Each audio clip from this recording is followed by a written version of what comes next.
जरा सोचकर देखिए कि अगर ब्रिटिशर्स भारत में कभी आए ही नहीं होते तो आज का भारत कैसा होता। जरा सोचिए, साल 2026 है, दुनिया लगभग वैसी है जैसी आज है। टेक्नोलॉजी है, इंटरनेट है, आर्टिफिशियल इंटेलिजेंस यानी एआई है, ग्लोबल ट्रेड है, लेकिन एक बहुत बड़ा अंतर है।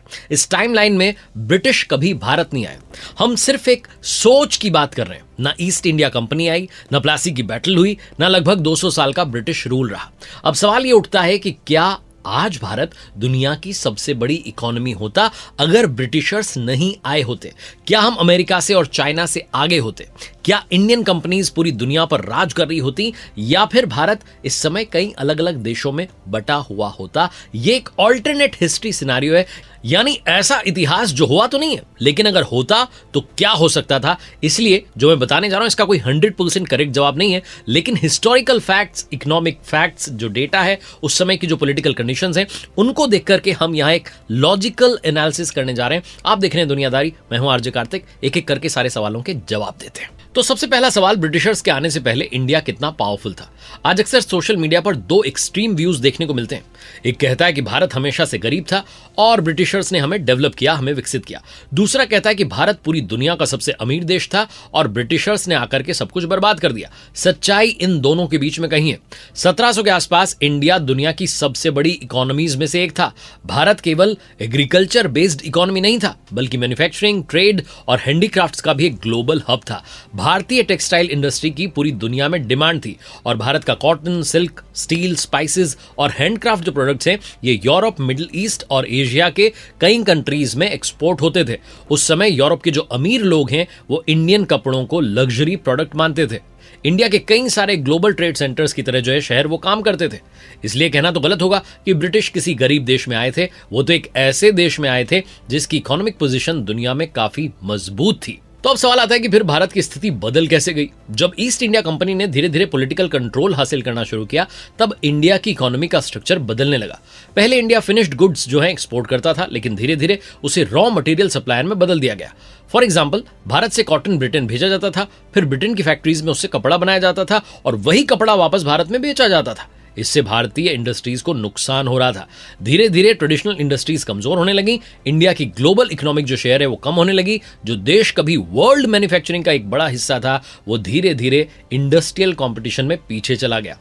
तो यह कहना भी सही नहीं होगा कि भारत की हर समस्या की वजह केवल ब्रिटिश रूल था, लेकिन यह जरूर कहा जा सकता है कि उस शासन ने इंडिया की इकोनॉमिक डायरेक्शन को गहराई से प्रभावित किया था।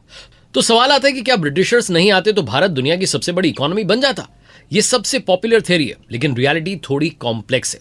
बहुत लोग कहते हैं कि अगर ब्रिटिशर्स नहीं आते तो आज भारत निश्चित रूप से दुनिया का सबसे अमीर देश होता, लेकिन इतिहास इतना सिंपल नहीं होता। उस समय हमारे देश में अलग अलग क्षेत्रीय शक्तियां मजबूत हो रही थीं। कई सारे रीजनल किंगडम्स जो हैं सत्ता के लिए कंपटीशन कर रहे थे। ऐसे में संभव था कि भारत को एक स्टेबल गवर्नमेंट ना मिलती। लगातार पॉलिटिकल कॉन्फ्लिक्ट्स चलते रहते। इसलिए मान लेना कि ब्रिटिश नहीं आते और भारत सीधे सुपर पावर बन जाता, शायद एक ओवर सिंप्लीफिकेशन होगा। हाँ, इतना जरूर कह सकते हैं कि इंडिया के पास अपनी इकोनॉमिक स्ट्रेंथ और ट्रेड नेटवर्क के दम पर आगे बढ़ने की शानदार अपॉर्चुनिटी मौजूद थी। अब सवाल आता है कि इंडियन इंडस्ट्रीज कितनी मजबूत हो सकती थी? अगर ब्रिटिश रूल नहीं होता तो इंडियन इंडस्ट्रीज को नेचुरली ग्रो करने का मौका मिलता। उस समय भारतीय बिजनेस कम्युनिटीज पहले से इंटरनेशनली ट्रेड कर रही थी, उनके पास एक्सपीरियंस था, मार्केट थी। संभव है कि इंडस्ट्रियल रेवोल्यूशन का प्रभाव भारत तक अलग तरीके से पहुंचता। भारतीय व्यापारी खुद नई तकनीक अपनाते, लोकल मैन्युफैक्चरिंग को मजबूत करते, इंडियन ब्रांड्स धीरे धीरे ग्लोबल ब्रांड्स बनते।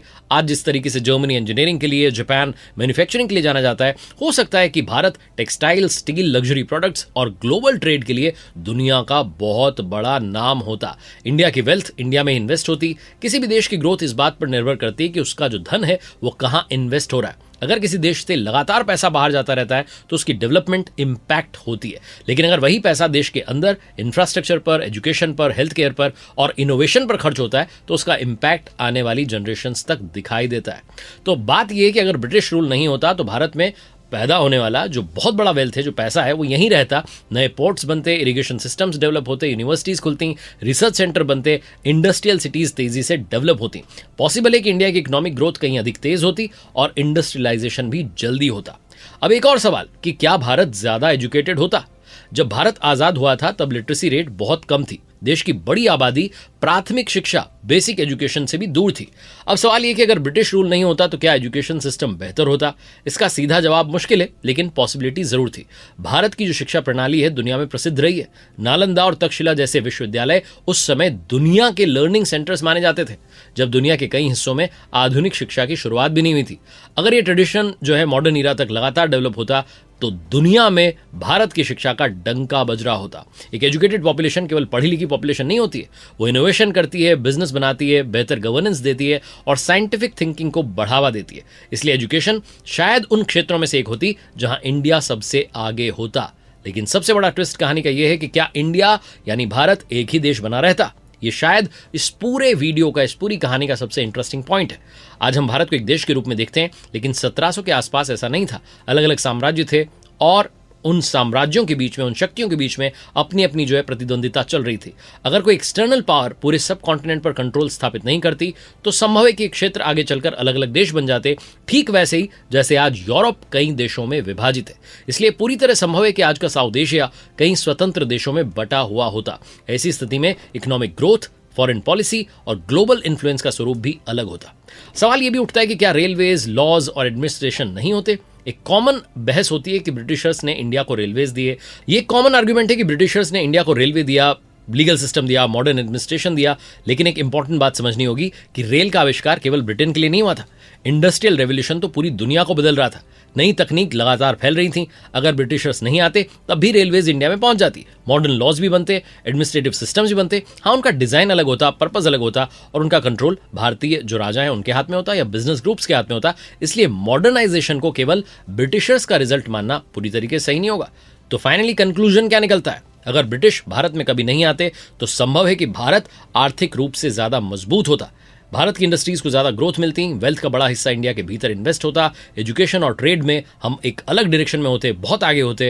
लेकिन साथ ही ये भी संभव है कि शायद छोटे छोटे और देश हमारे देश में बन जाते। इंटरनल जो कॉन्फ्लिक्ट्स है वो डेवलपमेंट को धीमा कर सकता था। पॉलिटिकल स्टेबिलिटी एक बड़ा चैलेंज बन सकती थी। इसलिए ये कहना कि भारत निश्चित रूप से दुनिया में सबसे आगे चला जाता, शायद हिस्ट्री को थोड़ा ज्यादा सिंप्लीफाई करना होगा। असल में इतिहास हमें ये नहीं सिखाता कि अतीत में क्या हुआ था।